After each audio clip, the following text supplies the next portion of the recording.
Hey everyone, welcome back. In this video, I'll show you how to reset your Xfinity password if you've forgotten it.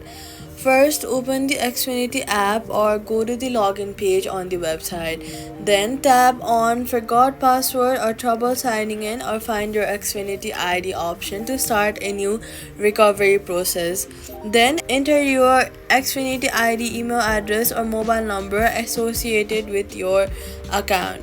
Then choose a verification method such as receiving a code through email or SMS. Then enter the code you received to continue.